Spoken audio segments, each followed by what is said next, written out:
Breaking news in the sports world, shockwaves sent through the NBA as minutes ago with the Philadelphia 76ers. So LeBron posting in part, quote, "I believe I can help make the Philadelphia 76ers a championship team."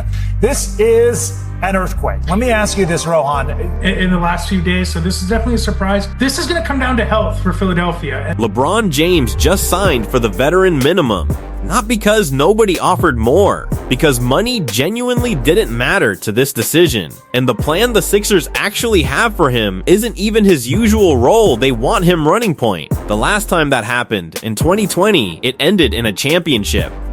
So here's exactly how LeBron James is about to fit inside Philadelphia's starting five and why almost everyone involved is going to have to sacrifice something to make it work.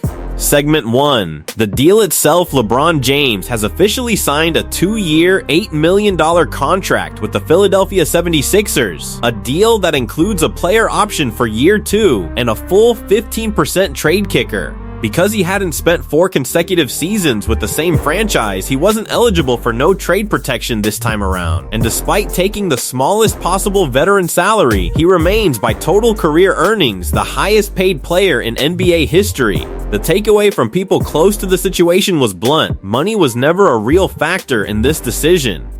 LeBron entered free agency with one priority landing wherever gave him the clearest realistic path to another championship, regardless of paycheck. Segment 2. The recruitment. Several players played a direct role in bringing him to Philadelphia. Jaylen Brown reportedly spoke with LeBron's agent during the process, while Tyrese Maxey, Joel Embiid, and head coach Nick Nurse all personally reached out. Nurse was reportedly the only head coach across the league who spoke with LeBron directly during his free agency decision, a detail described as genuinely pivotal in swaying him.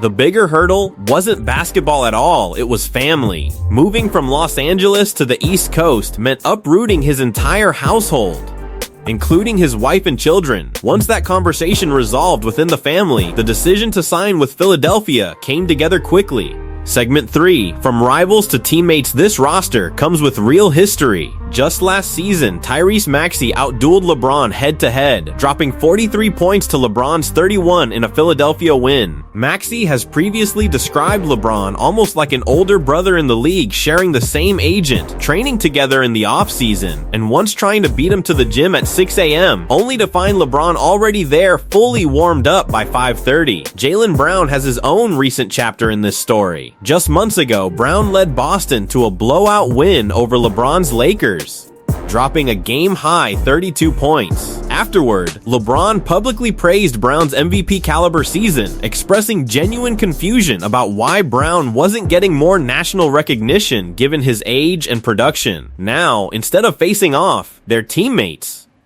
Segment 4. The touch share problem. Here's the real question hanging over this roster. How do you divide the ball among this many players who are used to dominating it? Notably, among the league's highest touch players over the final stretch of last season, none of Philadelphia's projected starters ranked especially high in total touch time, suggesting the fit might actually be more balanced than it looks on paper. According to reporting, Philadelphia's plan is for LeBron to spend real minutes at point guard, initiating offense directly for Nick Nurse's system. Maxey handled a heavy on-ball role last season, but he's also shown real chemistry playing off the ball, something he did previously alongside James Harden. The logic is straightforward. With LeBron organizing possessions, players like Maxey, Brown, Embiid, and a talented young wing can simply catch, attack closeouts, and score without having to manufacture their own offense every trip down the floor. Segment 5. The 2020 blueprint. This isn't uncharted territory for LeBron. In his one full season primarily at point guard, back in 2019-20, he led the entire league in assists, and the Lakers won the championship that same year. He hasn't played that role full-time since, until now. That season offers a real preview of what this could look like for Embiid specifically. In transition pick-and-roll actions, defenses often can't get up to meet the roll man in time, which is exactly the space a mobile scoring center thrives in. LeBron racked up a then-record 238 assists to a single teammate, Anthony Davis, across that championship playoff run, the most ever recorded by one player to another in a single postseason. If LeBron can generate that same kind of easy interior scoring for Embiid, it could meaningfully reduce the physical toll on a center who's historically struggled to stay on the floor. Segment 6. The availability problem here is the complication nobody can fully plan around: health. Anthony Davis in 2020 played more total games that season than at almost any other point in his career up to then, aided in part by the pandemic-shortened schedule. Embiid, by contrast, has played just 58 total games across the last 2 seasons combined. That means Philadelphia effectively has to build a system flexible enough to function whether or not their franchise center is even available on a given night. That reality shapes the entire regular season plan. There's an expectation inside the organization that managing Embiid's workload carefully through the year, even if it costs some regular season games, is worth it if it means having him closer to full strength for the playoffs. Segment 7. The sacrifice theme. The word circulating around this roster all offseason has been sacrifice. Embiid is expected to take on a bigger defensive role after getting exploited in that department during last season's second-round exit.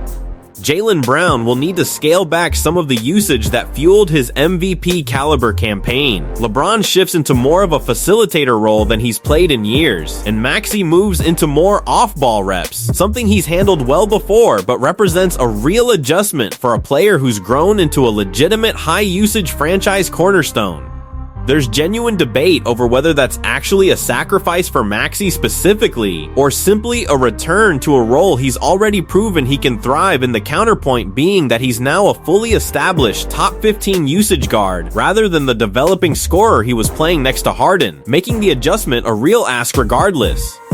Camp sessions in August are expected to give this group real time together to build chemistry before the regular season begins, though Maxey and LeBron have already started working out together in Los Angeles ahead of that.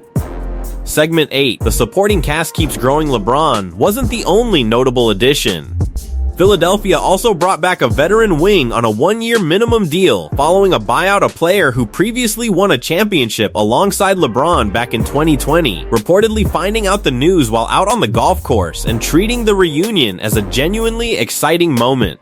Segment 9. What else is moving around the league beyond Philadelphia? Free agency's second wave is heating up fast. A 6-time All-Star wing known for elite scoring, playmaking, and clutch shot making is drawing serious interest from multiple contenders, with reported mutual interest overlapping between 2 Eastern Conference teams also chasing similar targets. Meanwhile, a veteran sharpshooter in the final year of his deal, still chasing another championship after previously winning 4 titles, is drawing trade or buyout interest from multiple contending teams as his current situation has shifted significantly. There's also real movement around a talented young forward, with 2 teams seriously pursuing a sign and trade that would give him a starting caliber role, though finalizing that deal depends on cap mechanics working out on both sides.